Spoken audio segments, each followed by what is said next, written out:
هشرح هنا التكتيكات الهجومية في لعبة فيفا، ويلا بينا كده نبدأ. أول حاجة في الهجوم هنا هنلاقي تحتها بناء اللعب. بناء اللعب ده هنلاقي هنا أول حاجة في بناء اللعب هو بناء اللعب البطيء. بناء اللعب يعني أنت معاك الكرة وهتطلع بالهجمة وتهاجم، فأنت لو أنت بتطلع بالهجمة وبتعمل كام باص عشان توصل لمرمى الخصم، هنا في بناء اللعب البطيء ده هتلاقي إن اللعيبة بتعمل باص وما بتتحركش، يعني حركتها تلاقيها بطيئه مش سريعه. ليه؟ لان انت بتقعد تجمع لعب كتير وتعمل باصات، ده لو انت عاوز تهاجم ببطء.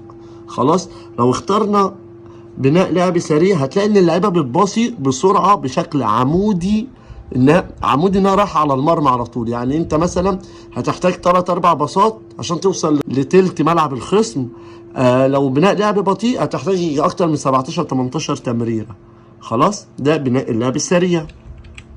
لو اخترنا الكوره الطويله، هو ان انت الكوره معاك في الخط الخلفي هتلاقي ان اللعيبه ما بتقربش منك، اللي هم اللعيبه اللي معاك في الفريق هتلاقيهم بيفتحوا لقدام عشان منتظرين الكوره العاليه. لو انت اسلوب لعبك بتلعب الكوره العاليه، خلاص، والسكند بول وكده. لو اخترنا المتوازن هتلاقي انها متوازنه من كل شيء، سواء بناء لعب بطيء، بناء لعب سريع، الكور العاليه، يعني هتلاقي ان في توازن في الهجوم. صناعة الفرص هتلاقي ان اول حاجة الاستحواذ هنا هو ان انت تلاقي لعيبتك بتتأنى في التمرير، يعني انت بتقعد تباصي اللعيبة ما بتفتحش لانها مستنية الباص يجي لها تاني علشان يعمل ايه؟ عملية ايه؟ الاستحواذ والتأني في الهجمة، علشان يفتح زوايا تمرير في ملعب الخصم، في ما بين لعيبة الخصم انها تفتح لك زوايا ايه؟ تضربهم فيها، يعني هو ده الاستحواذ. انطلاقات نحو الامام، يعني وانت بتعمل التمريرات بتاعتك العاديه هتلاقي اللعيبه كلها طالعه لقدام، يعني انت قول اوت اتاك زي ما بيقولوا، يعني هتلاقي ان الباكين طلعوا وفتحوا الملعب في ملعبك، وهتلاقي المهاجمين طلعوا نص الملعب وصلوا لل 18. هو ده انطلاقات نحو الامام، اول ما بتلمس الكوره هتلاقي لعيبتك بتنطلق للامام. يعني التمرير المباشر هو انك انت بتعمل اللي هي الكرة العمودية، اللي هو احنا هنلعب يا جماعة لقدام، باص لقدام بثلاث 4 تمريرات توصل لقدام.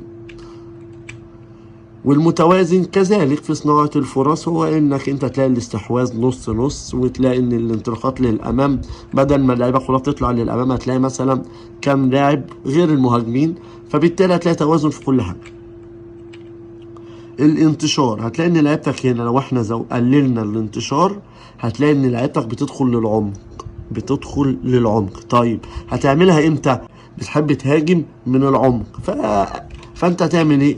هتقلل الانتشار، تخلي لعيبتك تلزق في بعض كده في العمق، وابدا اعمل التمريرات بتاعتك وتوصل للمرمى. لو انت بتلعب على الاطراف اعمل الانتشار، هتلاقي لعيبتك فاتحه الملعب كله. اديني بزود الانتشار اهو، هتلاقي بص اللعيبه فاتحه الملعب. اوكي، كام لاعب في منطقة الجزاء، يعني وانت بتهاجم هتعمل عرضية مثلا او هتلعب لقدام، هتقلل هتلاقي لاعب ولا 2 بيخشوا لك البوكس، هتزود هتلاقي اكتر من لاعب. ودي يعني ما تزودش قوي علشان عملية الترانزيشن لما الكرة تتقطع منك والفريق التاني بيهاجم بسرعة تلاقي اللعيبة واقفة ورا.